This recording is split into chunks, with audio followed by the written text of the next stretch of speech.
तुमने अपनी सियासी खुदकुशी की। तुमने कभी राहुल गांधी, कभी शरद पवार, कभी यहां तक के मैं तो कहता हूं कि तुमने उसको भी अपना नेता चुना जिसने बाबरी मस्जिद को तोड़ने में पूरा पूरा किरदार अदा किया। लेकिन अभी पिछले मचलती किरणों ने अब खूने शबे गम तोड़ दिया। अब जाग उठे हैं दीवाने, दुनिया को जगा के दम लेंगे। ये बात आया है दुनिया पर, हम फूल भी हैं तलवार भी हैं। ये बात आया है दुनिया पर, हम फूल भी हैं तलवार भी हैं। या बज़ में जहां महकाएंगे, या खून में नहा के दम लेंगे। सोचा है मजलिस वालों ने हर हाल में अपना हक लेंगे। सोचा है मजलिस वालों ने हर हाल में अपना हक लेंगे। इज्जत से जिए तो जी लेंगे, वरना जामे शहादत पी लेंगे। मेरे अजीज गयूर नौजवानों, मेरी माओ और बहनों, ये जो जलसा सजा हुआ है यकीनन ये इलेक्शन की एक तैयारी के लिए सजा हुआ है।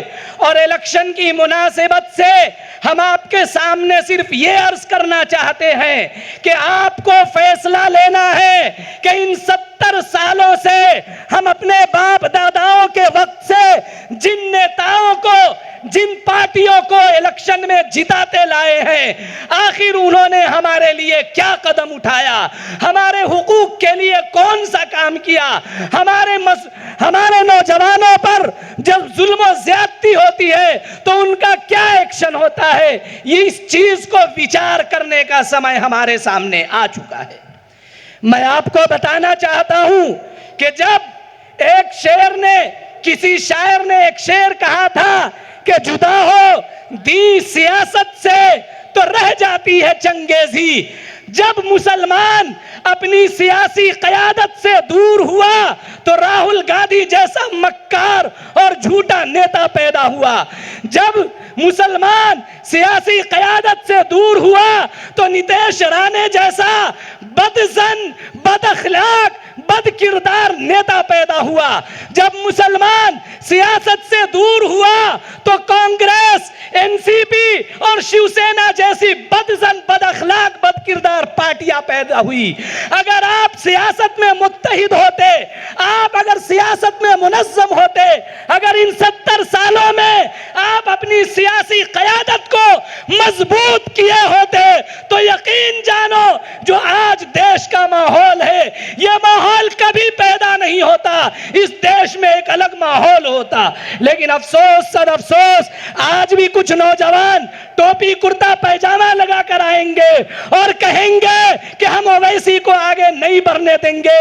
तो सुनो, ओवैसी आगे बढ़ चुके हैं, ओवैसी के पीछे लाखों का मजमा बढ़ चुका है। तुम क्या, तुम्हारी 70 नस्लें भी ओवैसी को अब नहीं पीछे धकेल सकती है। मेरे नौजवानों, मैं आपसे सवाल करना चाहता हूं कि आपने हर बार किसी न किसी नेता को चुना है, हर बार किसी न किसी पार्टी के लीडर को चुना है, हर बार किसी न किसी पार्टी के लीडर को वोट दिया है।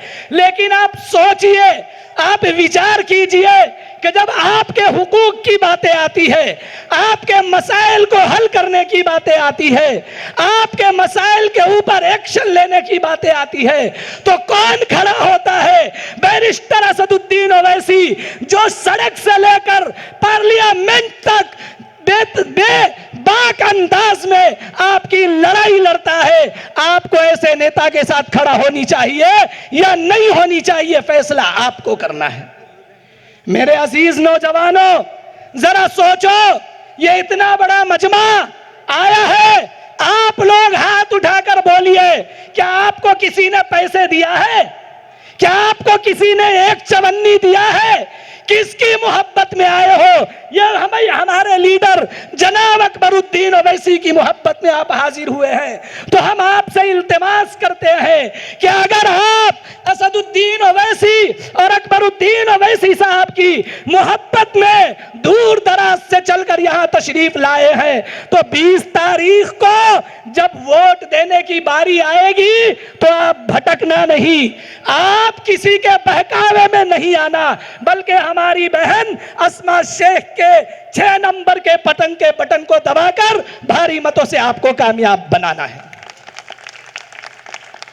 मैं आपको बताना चाहता हूं, देश का माहौल बहुत नाजुक हालात से गुजर रहा है।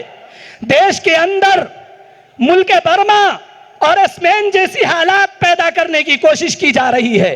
लेकिन याद रखना जालिमों, सुनो, मैं तुम्हें डंके की चोट पर कह रहा हूं कि इस भारत को बर्मा मत समझना।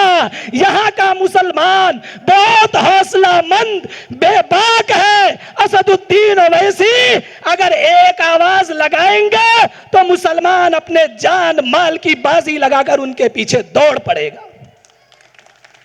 बताइए, आप दौड़ेंगे या नहीं दौड़ेंगे?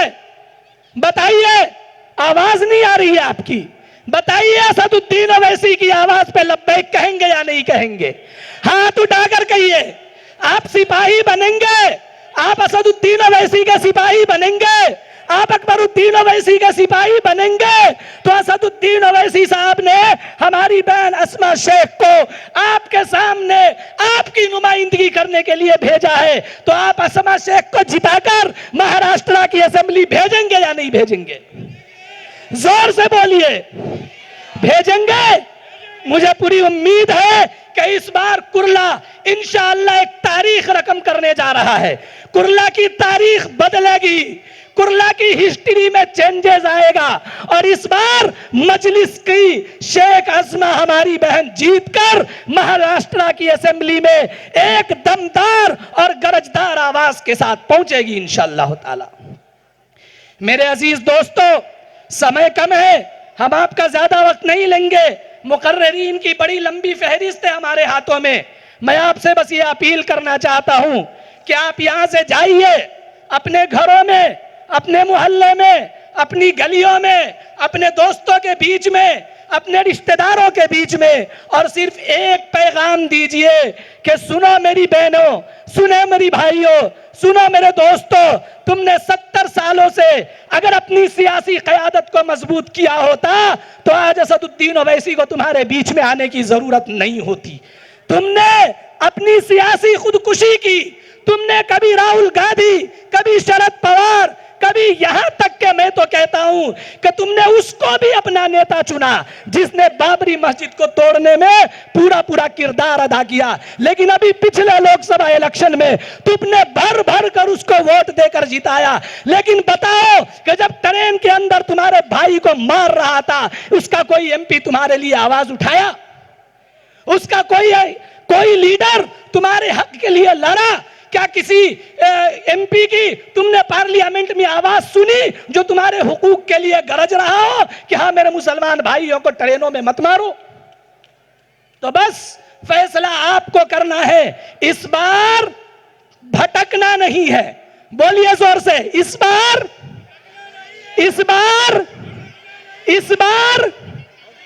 बिल्कुल नहीं बटना है और मुत्तहिद होकर, मुनज़्ज़म होकर बटेंगे तो कटेंगे का जवाब देना है कि जुड़ेंगे तो जीतेंगे इंशाअल्लाह ताला।